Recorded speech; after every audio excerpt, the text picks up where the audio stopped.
चलिए देखिए, mirror equation या मिरर फॉर्मूला हम करते हैं सॉल्व। आप देखिए ध्यान से। सबसे पहले हम एक मिरर, स्फेरिकल मिरर बनाएंगे। देखिएगा ध्यान से आप। ये हम एक मिरर बना रहे हैं जिसमें ये पॉलिश कर रहे हैं। कॉनकेव मिरर है ये, और इसके कहीं बीच में यहाँ पर एक पॉइंट जिसे पोल पी से डिनोट करेंगे। यहाँ से एक सीधी लाइन प्रिंसिपल एक्सेस होती है, वो खींचेंगे कि जिस भी एक स्फीयर का टुकड़ा है उसका एक सेंटर होगा। हम मान लेते हैं कि सेंटर यहाँ कहीं है, सेंटर जिसे हम सेंटर ऑफ कर्वेचर सी नाम देंगे, और सी और पी के एकदम बीच में एक पॉइंट है जिसे हम एफ नाम देंगे। ये फोकस पॉइंट है। ठीक है, यहां तक कोई दिक्कत हो तो बोलिए। अब हम एक ऑब्जेक्ट हम लेते हैं और इस प्रकार से इसे रखते हैं। एक ऑब्जेक्ट को देखते हैं कि इस ऑब्जेक्ट की इमेज कहाँ बनेगी। तो देखिए, इसे नाम दे देते हैं, जो नाम देना चाहें आप। हम नाम दे देते हैं ए बी। अब प्रिंसिपल एक्सेस के पैरेलल जाने वाली रे रिफ्लेक्शन के बाद फोकस से जाएगी। ये इनके लॉ हैं जो कि हमें ध्यान है। उसके बाद एक और रे लेकर जाएंगे जो सेंटर ऑफ कर्वेचर से पास होगी, और ये उसी रास्ते वापस लौट आएगी। ठीक है, कोई दिक्कत है तो बोलिए, दिक्कत है। अब क्या होगा, दोनों रे जहां पर इंटरसेक्ट की हैं वहां पर हम इस ऑब्जेक्ट का इमेज बना देंगे। आप देखिए, एरो पी तरफ था तो इसे हम बी डैश नाम देंगे, और ये पॉइंट ए था तो इसे हम ए डैश नाम देंगे। यहां तक कोई दिक्कत आई हो तो बोलिए, बढ़े आगे। कुछ ध्यान रखने वाली बात है, जैसे कि हम बी पॉइंट और पी पॉइंट को यहाँ पर मिलाएंगे, और साथ में बी डैश और पी पॉइंट को भी हम यहाँ पर मिलाएंगे। साथ में इन्हें कोई पॉइंट नहीं नाम दिए हैं तो इन्हें भी हम नाम देंगे एम, इस पॉइंट को। और यहाँ से एक परपेंडिकुलर ड्रॉ करेंगे जिसे हम एन नाम दे देते हैं। कोई दिक्कत यहाँ तक आई हो तो बोलिए। चलिए, हम दो ट्रायंगल यहाँ पर कंसीडर करेंगे। आप देखिए, इन ट्रायंगल कौन कौन से दो ट्रायंगल हम यहाँ पर कंसीडर कर रहे हैं, ध्यान दीजिएगा। पहले हम A B P, in triangle A B P अगर आप देख पा रहे हैं ए बी पी, तो वो ट्रायंगल कौन सा है, ए बी पी, ये ट्रायंगल है। ठीक है, और triangle A dash B dash P, इन दो ट्रायंगल की बात करेंगे। तो पहले तो हम बात कर लिए कौन से ट्रायंगल की, triangle A B P, and दूसरा triangle A dash B dash P. ये दोनों ट्रायंगल सिमिलर ट्रायंगल हैं, तो हम क्या करेंगे, इनकी साइड का रेशियो इक्वल कर देंगे। मतलब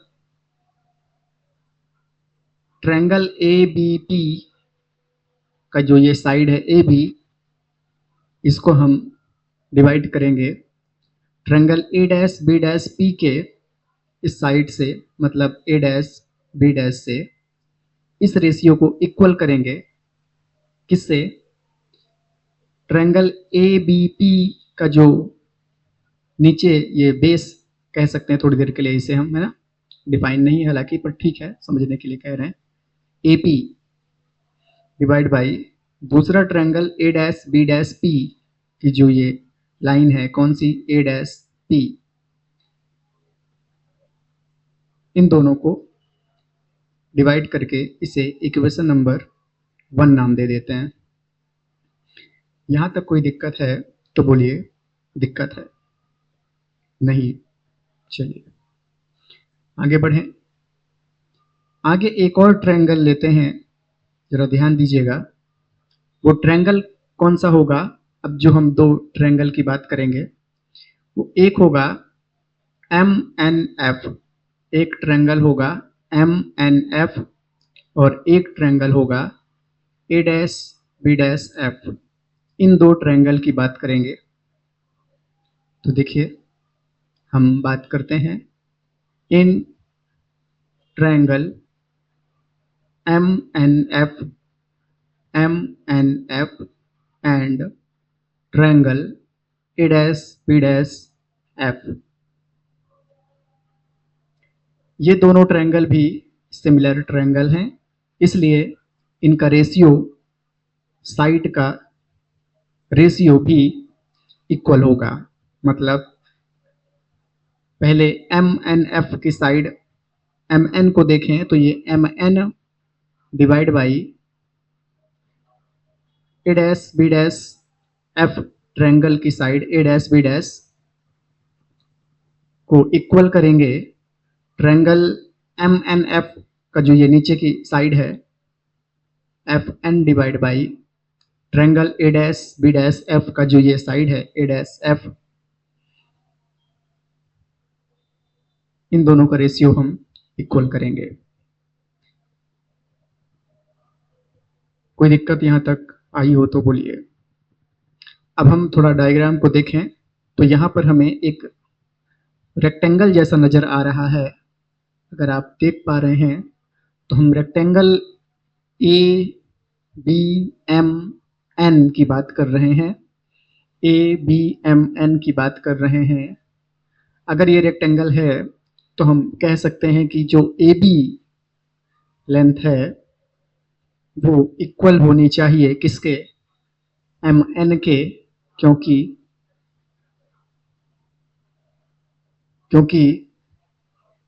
बी एम पैरेलल है ए पी के।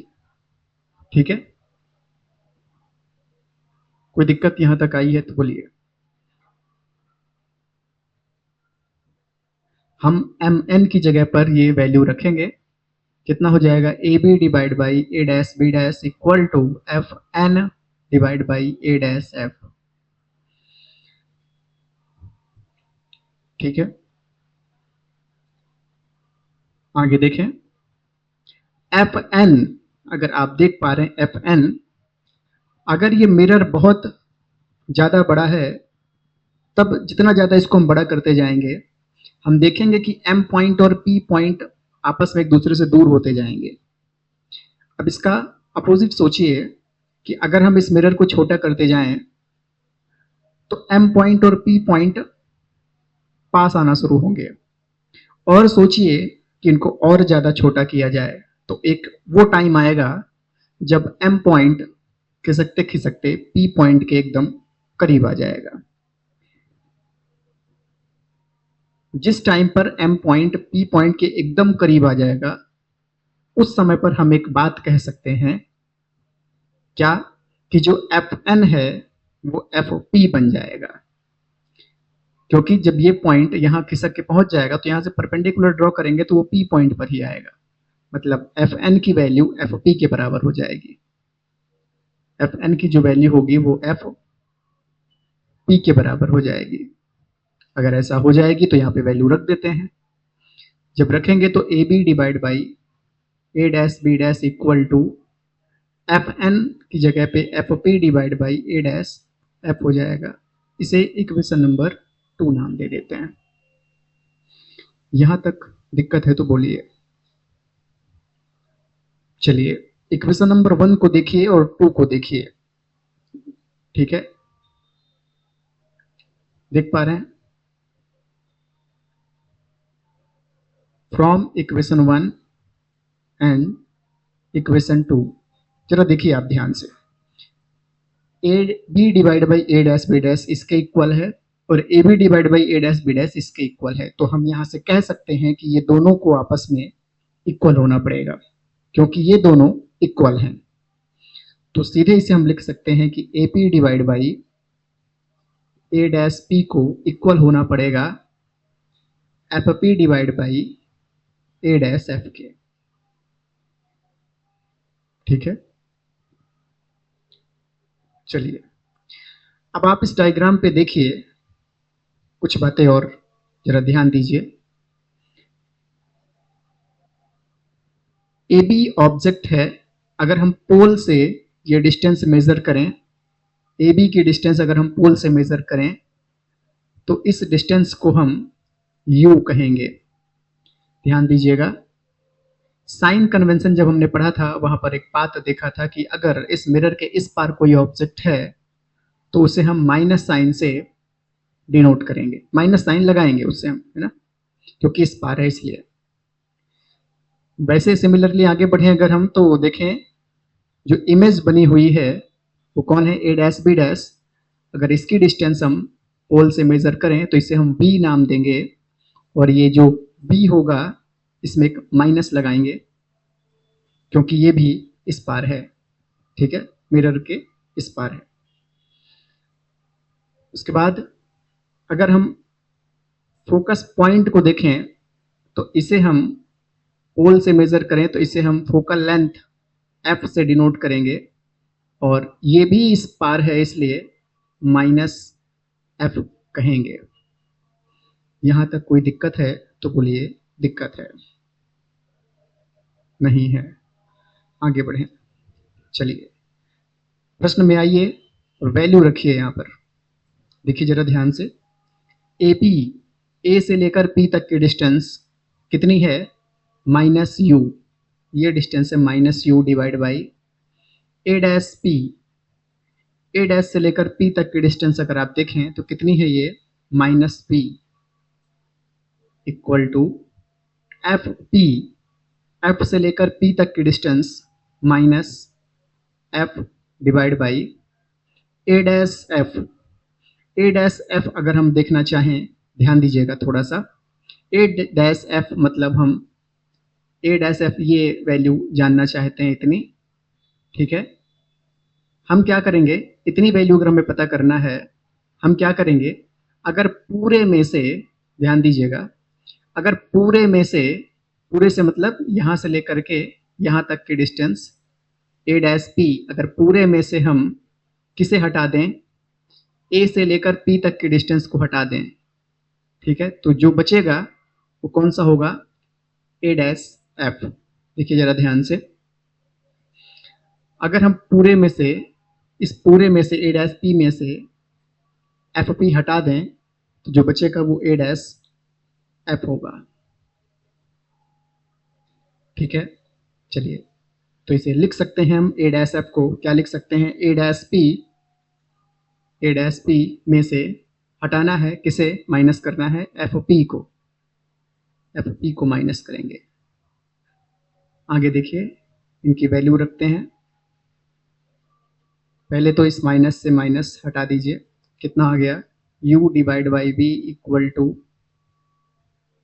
इधर कितना आ गया, minus F divide by A dash P.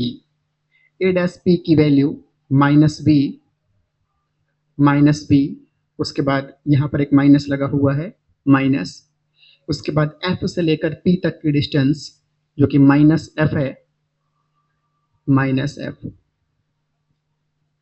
u divide by B equal to minus F divide by minus B, minus का माइनस में into plus F, cross multiplication u का multiplication minus B plus F से equal to minus B का into F से, into करें कितना आ जाएगा, minus U B plus U F equal to minus B F. जो इक्वेशन मिली है उसे हम अगर यू बी एफ से डिवाइड कर दें, पूरी इक्वेशन को, मतलब यू बी एफ से इसे भी डिवाइड कर दें, यू बी एफ से इसे भी डिवाइड कर दें, यू बी एफ से इसे भी डिवाइड कर दें, क्या मिलेगा, u से u, v से v, minus one upon F plus u से u, f से f, one upon v equal to v से v, f से f, minus one upon u। One upon F को उस पार लेकर जाएं तो प्लस का वन अपॉन एफ हो जाएगा, इसको इस पार लेकर आएँ तो one upon v plus one upon u equal to one upon F. ये हो जाएगा मिरर इक्वेशन या मिरर फॉर्मूला, प्रूव हो गया। ठीक है, नोट किया गया है।